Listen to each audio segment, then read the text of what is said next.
Hi friends, வணக்கம் and welcome to எங்கள் வீட்டு சமையல். நம்ம இன்றைக்கி வந்து பூரி சப்பாத்திக்கு ஏற்ற ஹோட்டல் ஸ்டைல் வெஜிடபிள் வெள்ளை குருமா எப்படி செய்யணுன்றது தான் பார்க்க போகிறோம். வாங்க வீடியோக்குள்ளே போகலாம். இந்த வீடியோவில் ஹோட்டல் ஸ்டைலில் எல்லோரும் விரும்பக்கூடிய ஒரு வெஜ் வெள்ளை குருமா தான் செய்ய போகிறோம். இது வந்து உங்களுக்கு பூரி சப்பாத்தி எல்லாத்துக்குமே ரொம்ப சூட்டாக இருக்கும். வாங்க எப்படி செய்வோம்னு பார்ப்போம்.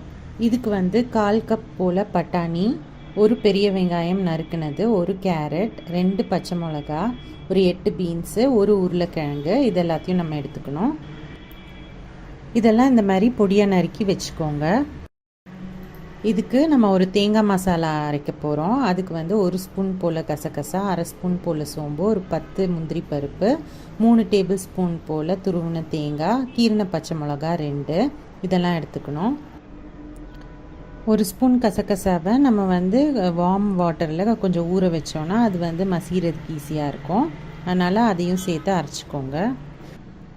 எல்லாத்தையும் நம்ம மிக்சியில் சேர்த்து நல்லா நைஸாக அரைச்சி எடுத்து வச்சுக்கணும்.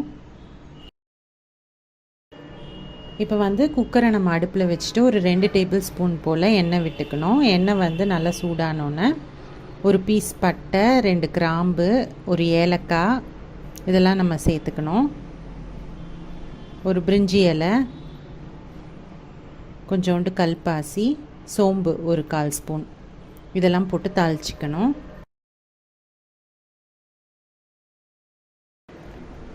இப்போது நறுக்கின வெங்காயத்தையும் சேர்த்து அதை வந்து நல்லா வதக்கிக்கோங்க.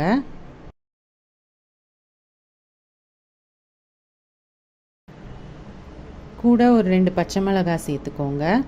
அதுக்கப்புறம் 1 ஸ்பூன் போல் இஞ்சி பூண்டு பேஸ்ட் சேர்த்து அதை நல்லா வதக்கிக்கோங்க.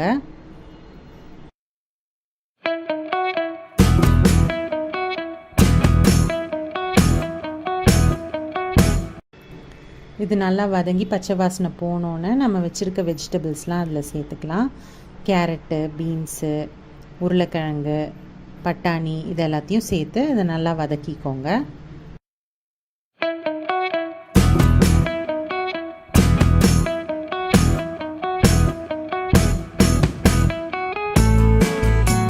தேவையான அளவு உப்பு சேர்த்து அதை நல்லா கிண்டி விட்டுக்கோங்க. காய்கறியெலாம் நல்லா வதங்கின பிறகு அது மூழ்கிற அளவுக்கு தண்ணி விட்டு நம்ம வந்து குக்கரை மூடி வைக்கணும்.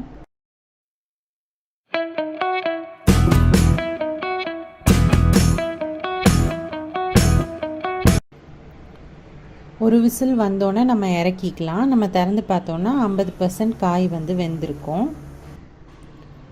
இப்போது நம்ம அரைச்ச தேங்காய் மசாலாவை அதில் சேர்த்துக்கலாம். சேர்த்துட்டு தண்ணி அளவு எப்படி இருக்குன்னு பார்த்து செக் பண்ணி நீங்கள் அதுக்கேற்ற மாதிரி விட்டுக்கோங்க. குருமா வந்து ரொம்ப தண்ணியாக இருக்கக்கூடாது. ஸ்லோ ஃப்ளேமில் 5லேருந்து 10 நிமிஷம் நம்ம அதை கொதிக்க விடணும்.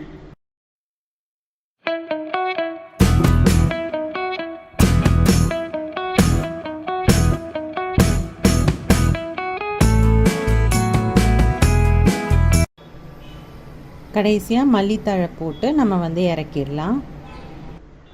நம்மளோட சுவையான வெள்ளை குருமா சூப்பராக தயாராகிடுச்சு. இது வந்து பூரி சப்பாத்திக்கெலாம் தொட்டு சாப்பிட்டோன்னா ரொம்ப சுவையாக இருக்கும். ஸோ நீங்களும் இந்த ஈஸியான ரெசிபியை ட்ரை பண்ணிங்கன்னா உங்களோட ஃபீட்பேக்கை எங்களுக்கு கமெண்ட்ஸில் ஷேர் பண்ணுங்கள். இந்த வீடியோ உங்களுக்கு பிடிச்சிருந்ததுன்னா லைக் பண்ணுங்கள், ஷேர் பண்ணுங்கள், சப்ஸ்கிரைப் பண்ணுங்கள். மறக்காமல் பெல் பட்டனையும் டேப் பண்ணுங்கள். அப்போ தான் எங்களோட ரெகுலர் அப்டேட்ஸ் உங்களுக்கு வந்து சேரும். தேங்க்யூ.